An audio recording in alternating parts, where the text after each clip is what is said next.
visiblement, je pense qu'il viendra dans la journée, donc on verra bien. On va démarrer tout de suite. Alors, on va démarrer avec le Québec, et je vais appeler Michel Hainaut, où il est. Il est là. Alors, il a un accent délicieux, vous savez, c'est l'accent québécois, mais ça se comprend très bien, hein, vous en faites pas. Alors, lui, il est diplômé de biologie, à l'Université de Québec, hein. Il est né à Montréal, c'est Canadien de pure souche, et lui s'intéresse plus particulièrement à la gestion et la perception de Canis lupus au Québec, et je crois que vous allez voir son intervention, ça vaut le coup, comment il va. Allez, vas-y Michel. Merci Patrice, merci. Bonjour tout le monde. Merci particulièrement à Laurent et à Pierre de m'avoir invité à partager ces connaissances avec vous. Ça me fait grand plaisir.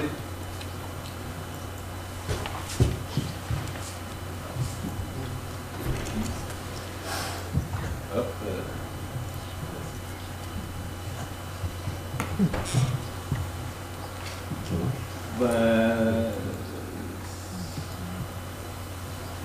non, bref, ça marche pas, mais c'est pas grave, on continue quand même. Bref. Vous auriez.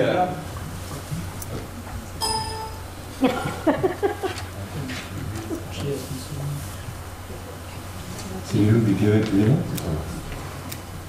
On va la passer, je vais te la mettre si tu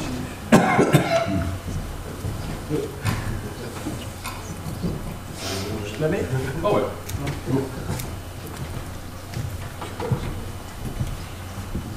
Excusez la technologie. Ça fonctionne toujours quand il est par ça.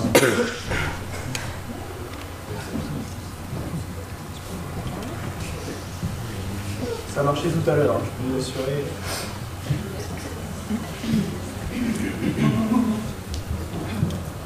Tu peux pas mettre diaporama, Anthony, là en haut? Non, mais Il ne va pas en diapo?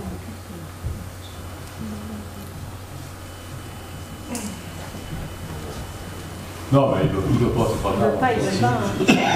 Vous auriez vu une petite scène, vous la passerez à l'intermission. on la passe. C'est une petite scène dans l'hélicoptère où on aurait vu les loups en liberté. Alors, on peut continuer. Voici le menu de cette première présentation. Je vais vous présenter rapidement l'historique de la gestion du loup au Québec, les études biologiques qui ont été réalisées, les relations que les humains entretiennent avec les loups en Amérique et des perspectives d'avenir. Mais avant tout, je vais vous présenter quels sont les grands carnivores qui sont présents au Québec, juste pour situer la place du loup dans le système québécois. L'ours, évidemment, vous me direz que ce n'est pas un carnivore, mais un omnivore. Mais c'est quand même une espèce avec qui les humains entretiennent une relation particulière due à sa taille particulièrement. Il faut savoir que l'ours est chassé au Québec, il est piégé. Ici, chaque point représente un ours abattu ou piégé, les noirs et les jaunes, les rouges, des ours qui ont été tués pour des raisons de contrôle, parce qu'ils causaient des dommages ou des risques pour la sécurité humaine. Puis, on a 3400 sur cette image. Qu'est-ce qui vous ferait...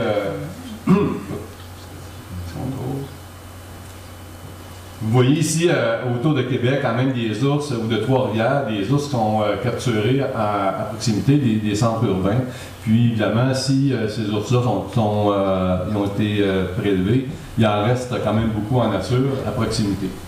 On a aussi le lynx du Canada, une espèce qui est très étroitement associée au lièvre d'Amérique, qui est piégé aussi par une saison de piégeage et un quota de capture de 1 à 3 lynx selon les endroits.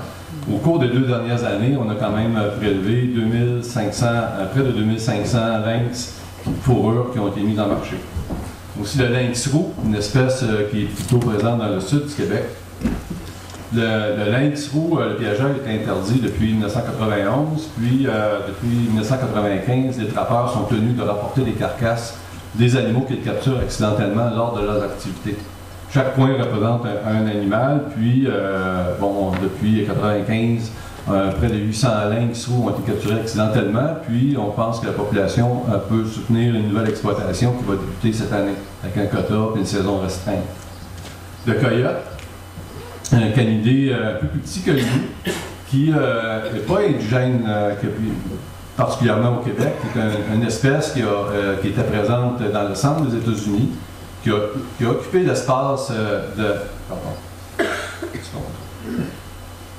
qui a occupé l'espace laissé vacant par l'extermination du loup sur la côte est américaine, puis qui est présent au Québec depuis 1940, puis qui a colonisé l'est de l'Amérique des années 50, 70, 80.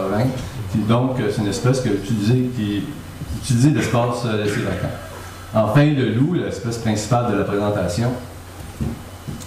On a une longue histoire avec le loup, qui, bien évidemment, les Autochtones, les peuples indigènes qui occupaient l'Amérique au départ, vénéraient le loup, le respectaient. C'était un emblème de clan pour plusieurs nations. Les Inuits, particulièrement, le vénéraient au-delà de tout autre animal.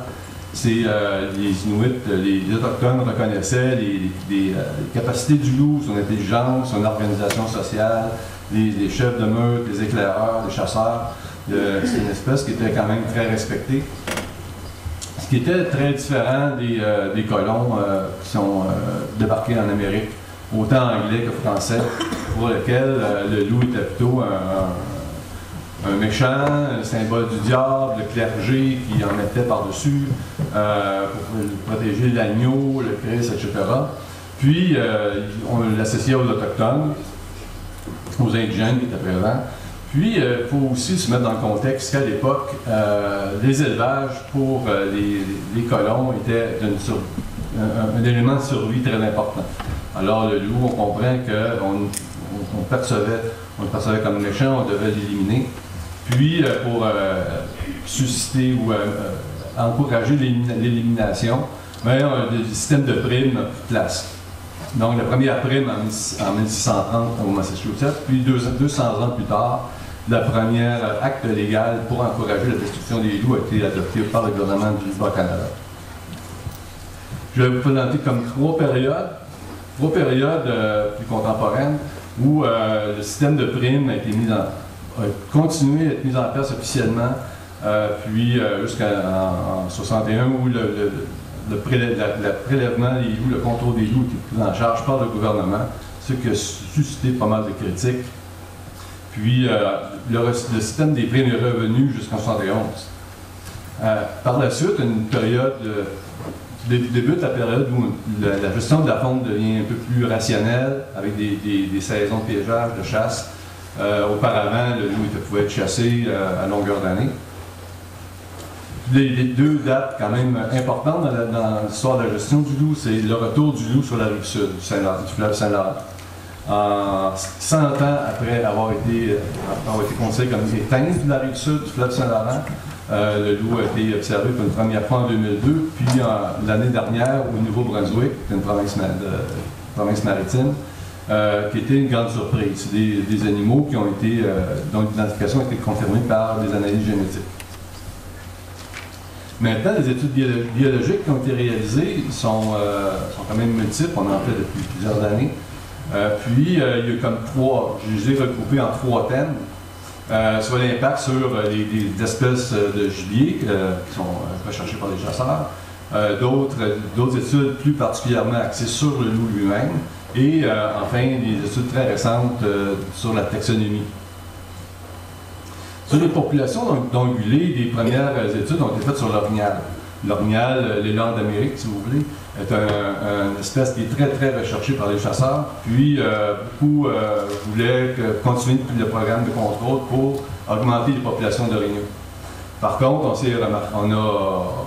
on a noté lors des études que la chasse sportive cause des mortalités beaucoup plus importantes de l'ordre de 20 et 25% sur les populations d'orignaux, alors que la prédation est dans l'ordre de 5 à 7%.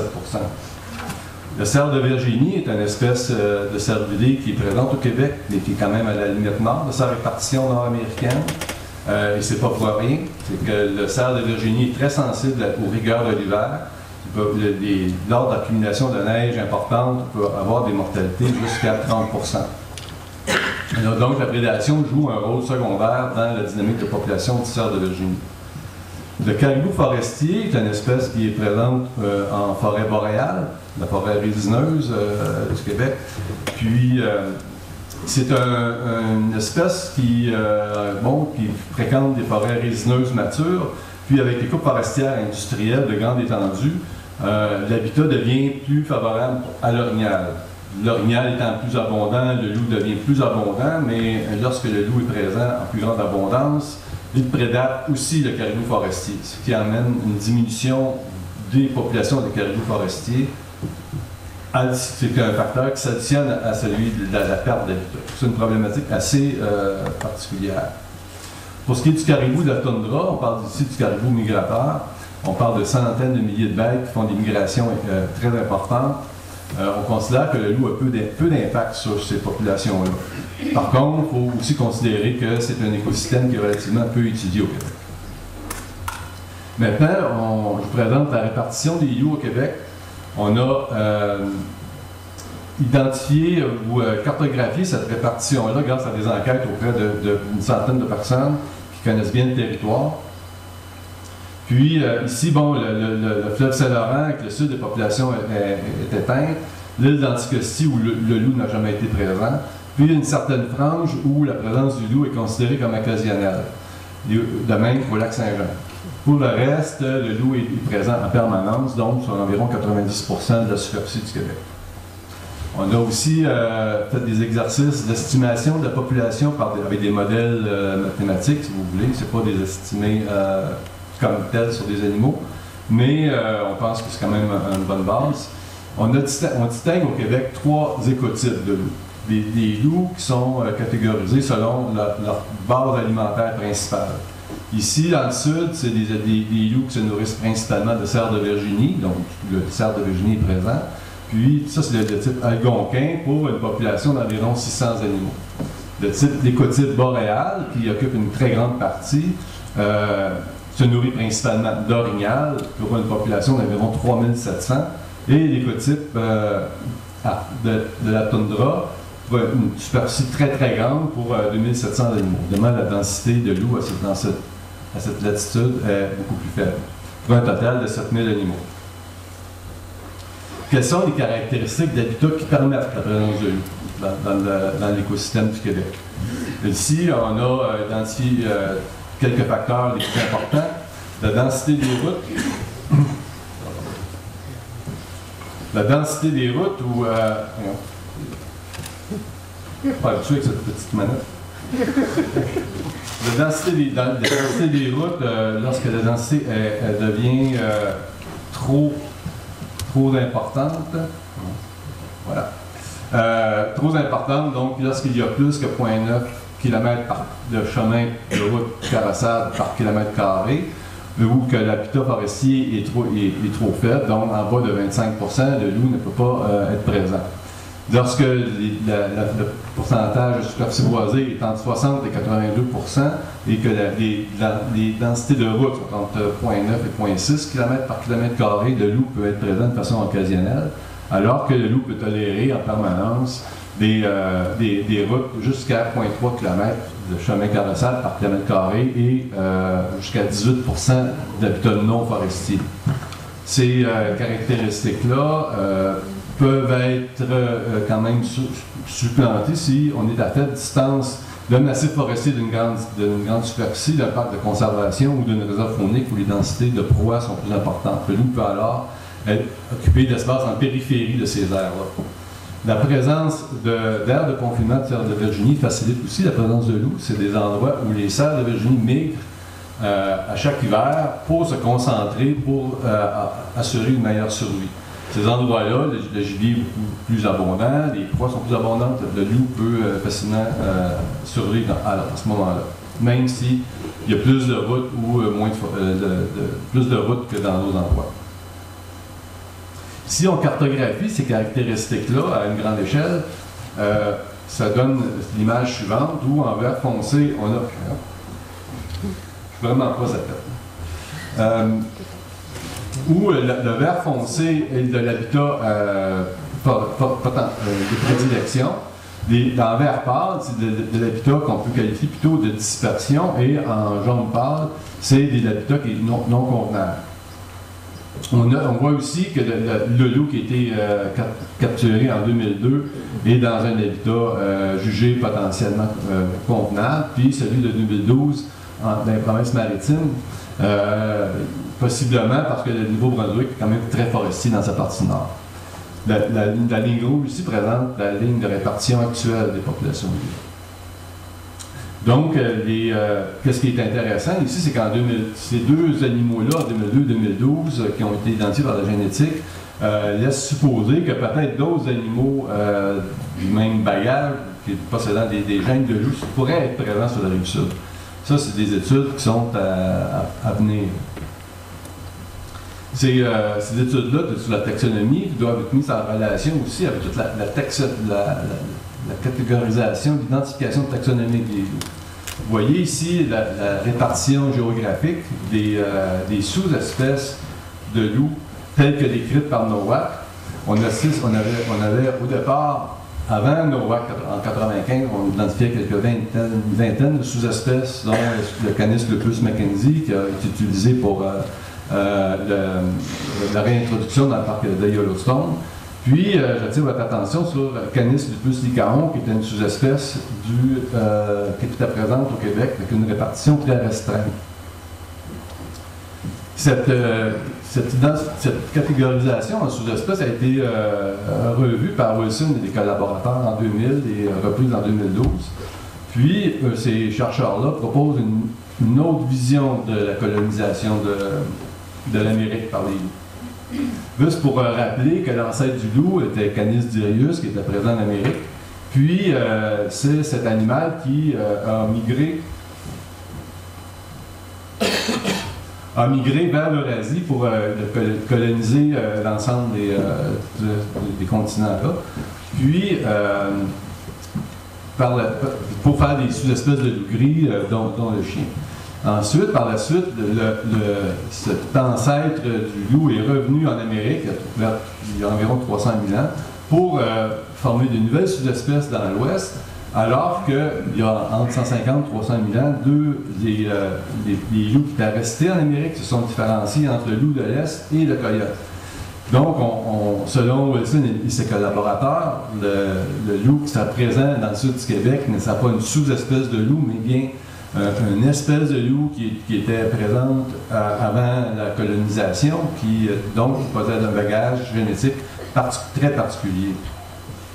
Ce qui amène toutes sortes de problématiques au niveau de la conservation de la diversité biologique.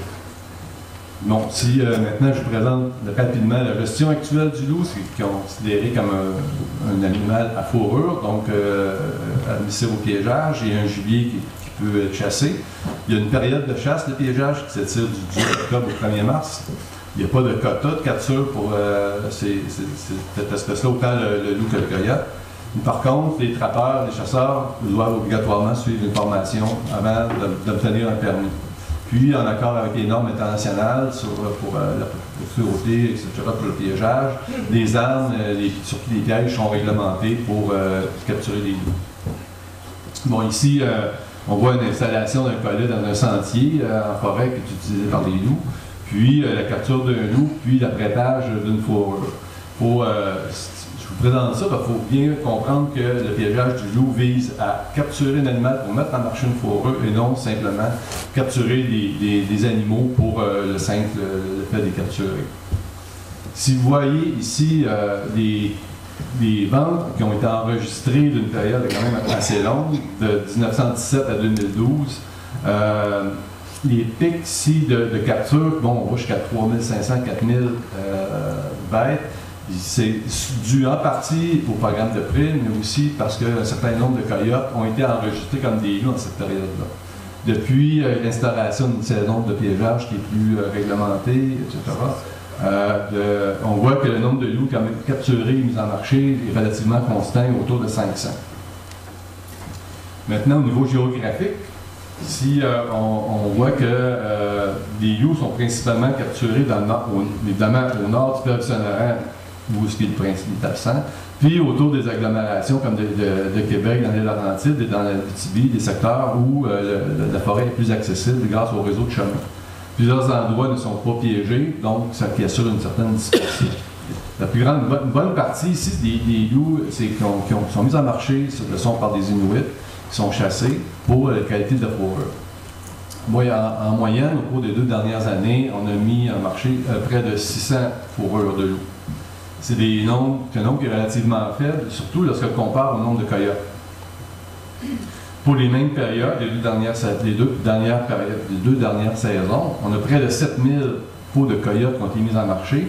Puis, on voit que le coyote est évidemment bien présent dans le sud. Il y a certains endroits, comme ici, 900 coyotes qui ont été capturés dans une superficie d'à peine quelques milliers de kilomètres carrés. Le coyote est donc bien implanté au Québec, puis il est présent dans des régions qui sont quand même fortement habitées par l'homme. Quelques mots sur la gestion des animaux qui causent du dommage, soit aux élevages, qui présentent des risques pour la sécurité. Nul ne peut abattre un animal hors saison au Québec, en dehors des périodes qui sont prescrites. Par contre, lorsqu'il y a un problème, il est possible de capturer ou d'abattre un animal, mais seulement après avoir pris. Seulement après avoir pris des mesures pour effaroucher l'animal ou l'empêcher de causer des dégâts. On ne peut pas simplement abattre un animal à sa au premier contact. Puis, on doit obligatoirement le remettre à un agent de protection de la faune, puis lui remettre l'animal. On ne peut pas le garder. Quelques mots sur les relations entre les humains et les loups. C'est évidemment une question de perception. On parle plus maintenant de sciences biologiques, mais plutôt de sciences sociales.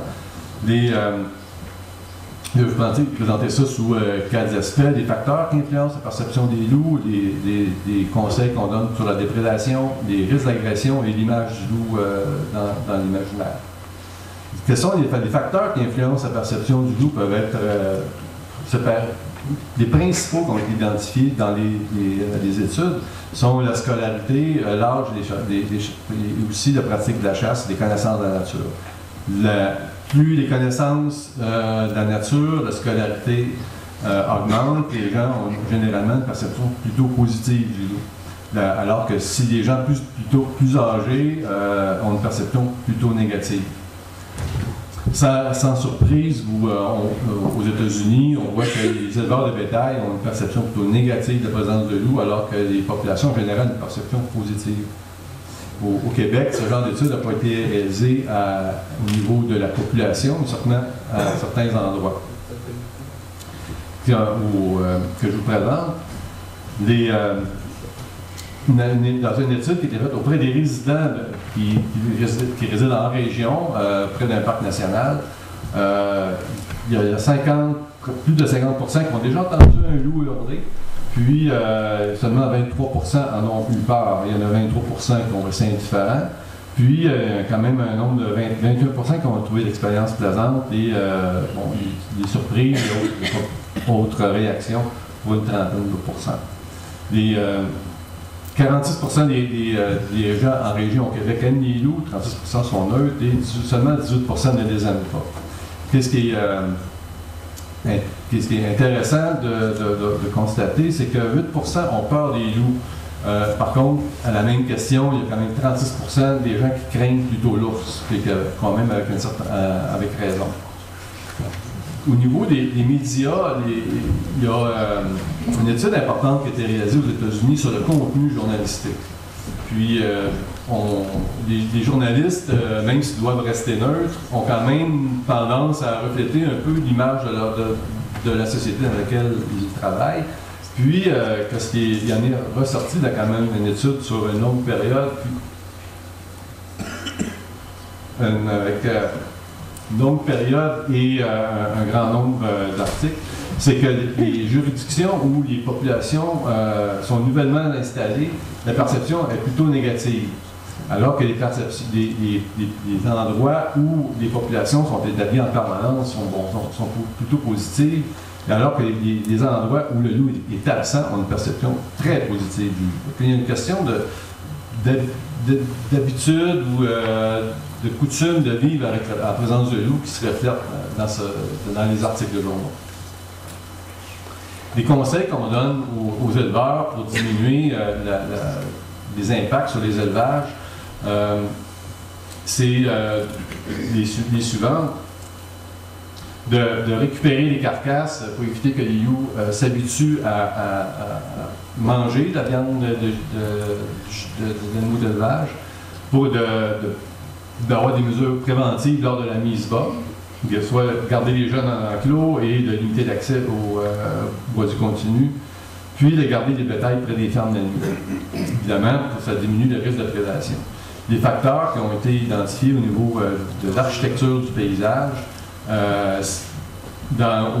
soit dans l'ouest du Canada ou des États-Unis, c'est la grandeur des pâturages. Un plus grand nombre de bêtes, des pâturages plus grands, des distances plus grandes des maisons, des routes, une plus grande abondance de couverts en périphérie des pâturages sont des facteurs qui favorisent la prédation du loup sur des animaux d'élevage.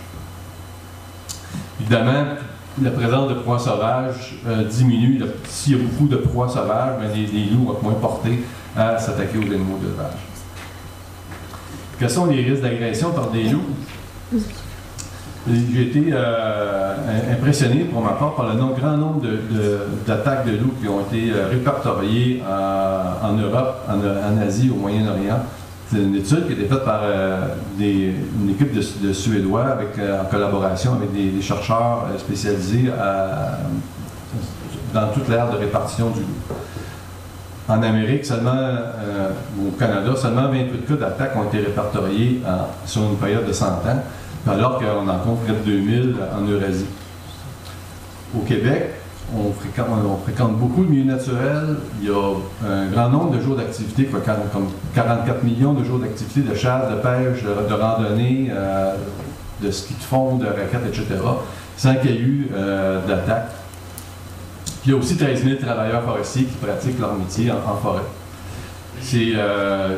On note aussi que la rage est très peu répandue chez les loups en Amérique, contrairement en Europe, et surtout en Asie aussi.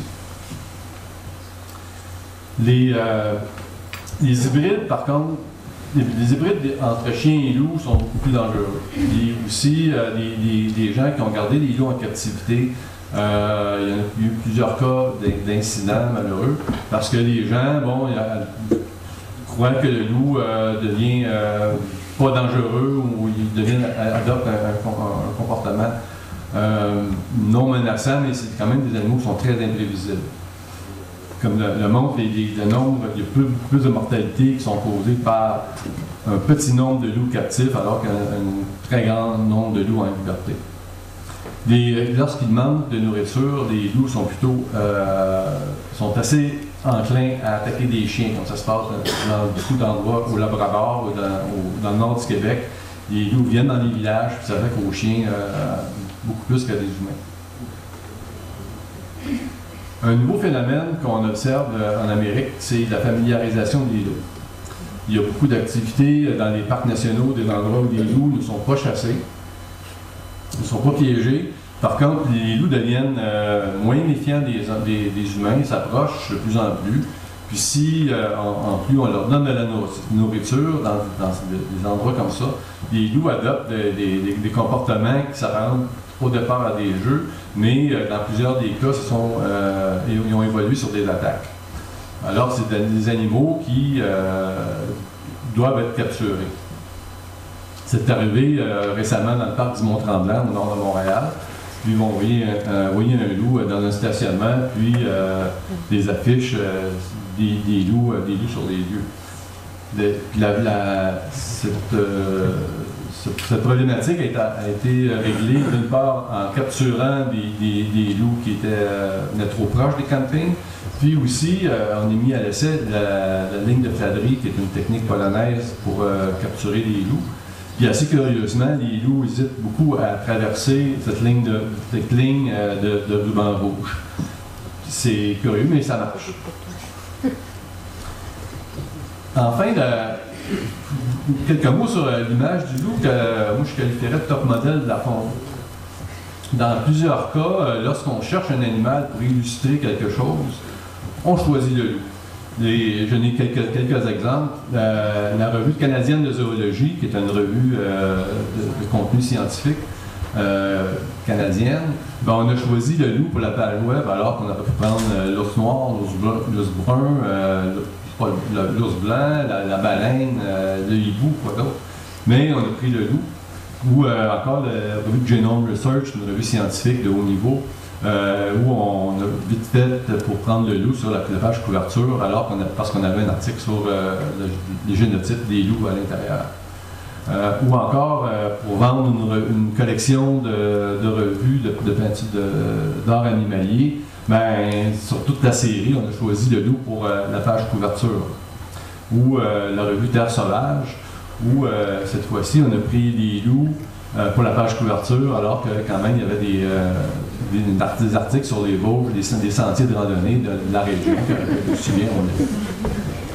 D'autres exemples, la revue Franc-Vert, où on prend le loup pour illustrer un article sur un photographe animalier, mais il n'est aucunement question du loup à l'intérieur de la revue.